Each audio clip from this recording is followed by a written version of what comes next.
अगर राधा भगवान श्री कृष्ण की प्रेमिका थीं, तो दूसरी ओर उनकी अर्धांगिनी माता रुक्मिणी भी थीं।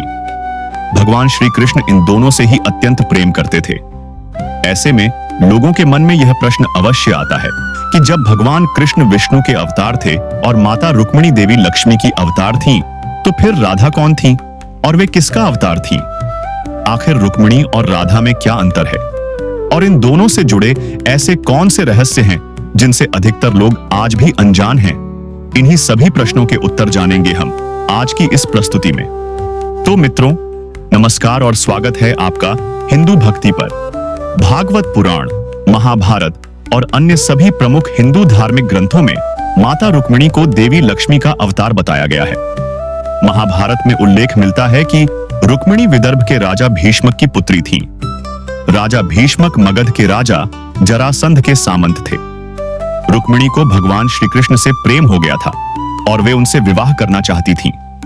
लेकिन रुक्मिणी का बड़ा भाई रुक्मी दुष्ट राजा कंस का मित्र था, जिसे श्री कृष्ण ने मार डाला था। इसी कारण वह इस विवाह के विरुद्ध था और चाहता था कि रुक्मिणी का विवाह शिशुपाल से हो जाए। ऐसे में भगवान श्री कृष्ण ने रुक्मिणी का हरण कर उनसे विवाह किया। अब बात करते हैं राधा रानी की। राधा के रहस्य को समझने के लिए हमें उनके पूर्व जन्म अर्थात त्रेता युग में जाना होगा। आप जानते ही हैं कि अयोध्या लौटने के बाद भगवान श्री राम ने माता सीता का त्याग कर दिया था, जिसके बाद माता सीता को कई वर्षों तक वन में आश्रम में रहना पड़ा। इसी दौरान भगवान श्री राम ने राजसूय यज्ञ कराया, लेकिन विवाह के बाद राजा अपनी पत्नी के बिना यह यज्ञ पूर्ण नहीं कर सकते थे। माता सीता पहले ही वनवास में थीं, इसलिए यज्ञ का पूर्ण होना असंभव प्रतीत हो रहा था।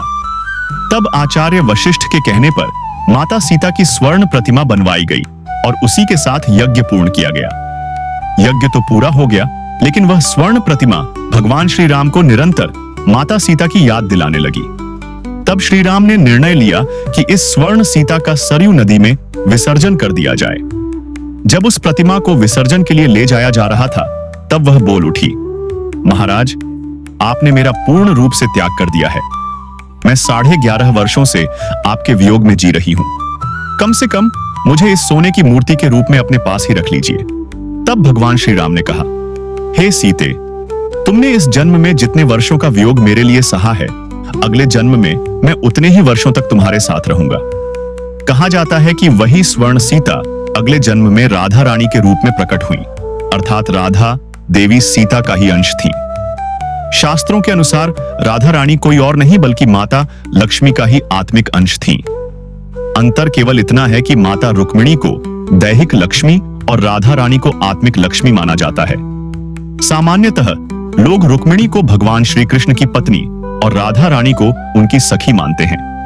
लेकिन यह जानकर आपको आश्चर्य होगा कि राधा और कृष्ण का विवाह आदिकाल में हो चुका था। द्वापर युग में भी ब्रज के 84 कोस क्षेत्र में स्थित बांधीर वट में भगवान श्री कृष्ण और राधा रानी का विवाह हुआ था। इसका उल्लेख श्री गर्ग संहिता में मिलता है, जहां बताया गया है कि स्वयं ब्रह्मा जी ने राधा श्याम का विवाह संपन्न कराया था। हालांकि लोक परंपरा में रुक्मिणी को ही भगवान श्री कृष्ण की पत्नी के रूप में स्वीकार किया गया। रुक्मिणी का जन्म एक सामान्य मानव की तरह माता के गर्भ से हुआ था। वे राजा भीष्मक की पुत्री थीं, लेकिन राधा रानी अनादि और अजन्मी मानी जाती हैं। ब्रह्मवैवर्त पुराण के अनुसार भगवान श्री कृष्ण के वाम अंग से एक दिव्य कन्या प्रकट हुई। उस कन्या ने भगवान के चरणों में पुष्प अर्पित किए और फिर उनके साथ सिंहासन पर विराजमान हो गई। वही दिव्य कन्या राधा रानी थी। राधा और कृष्ण के वियोग के बारे में तो सभी जानते हैं, लेकिन रुक्मिणी के वियोग के बारे में बहुत कम लोग जानते हैं।